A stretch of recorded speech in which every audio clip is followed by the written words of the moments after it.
किसी का भी हो धमाका, जो भी बुधिया वाले सचिन मलकाम का होगा।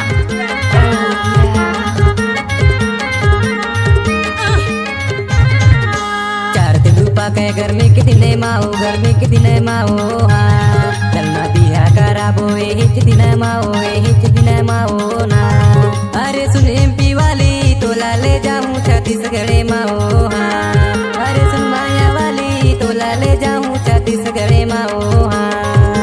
चार दिन रूपा के गर्मी के दिन मागा, गर्मी के दिन मागा, चलना बिहा कराबो हिच दिन मागा, हिच दिन मागा। डीजे सचिन मलकाम। मोला घुमा दे छत्तीसगढ़ मारी, अरे सुन माया वाली कई मोला घुमा दे छत्तीसगढ़ मारी।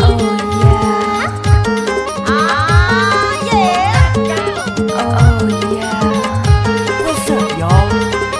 Bust that groove.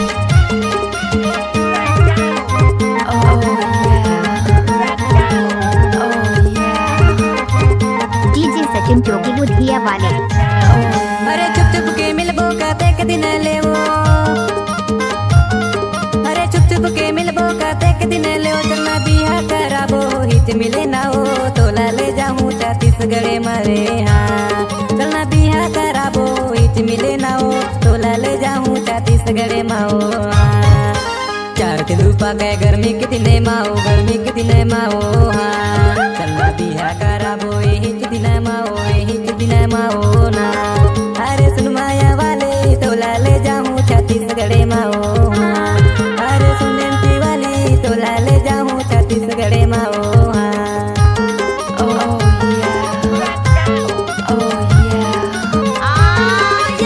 Bust that groove.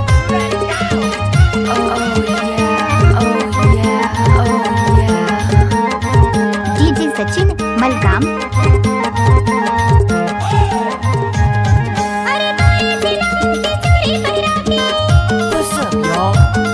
अरे तोरे जिनाओं की चूड़ी पहिरा के, मोरे मांगे महाराजा सिंदूर सजा के, मोला थैले जा छत्तीसगढ़ मारी, मोरे मांगे महाराजा सिंदूर सजा के, मोला थैले जा छत्तीसगढ़ मारी।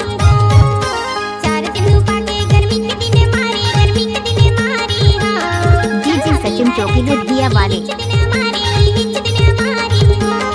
अरे सुन माया वाली मोला घुमा दे छत्तीसगढ़ मारी, सुन माया वाली मोला घुमा दे छत्तीसगढ़ मारी।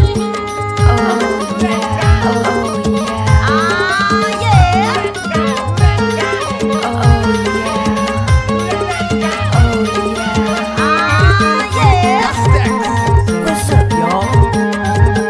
डीजे सचिन मलकाम। अरे साजा सरे के वो मड़वा करा के, अरे साजा सरे के वो मड़वा करा के, साथे फेरा रानी तो संग परा के, तोला ले जाऊं छत्तीसगढ़ माओ, हाँ अरे साथे फेरा रानी तो संग परा के, तोला ले जाऊं छत्तीसगढ़ माओ, हाँ। अरे चार दिन रूपा के गर्मी के दिने माओ, गर्मी के दिने माओ, हाँ चलना बिहा कराबो हिच दिने माओ, हिच दिन माओ ना। अरे सुन एमपी वाली तोला ले जाऊं छत्तीसगढ़ माओ, हाँ अरे सुन माया वाली तोला ले जाऊं छत्तीसगढ़ माओ। अरे सुन डीजे सचिन मलकाम। घुमा दे छत्तीसगढ़ मारी, सुन माया वाली मोला घुमा दे छत्तीसगढ़ मारी। अरे सुन एमपी वाली तोला ले जाऊं छत्तीसगढ़ माओ, हाँ अरे सुन माया वाली तोला ले जाऊं छत्तीसगढ़ माओ, हाँ अरे सुन एमपी वाली डीजे सचिन जोगी बुधिया वाले।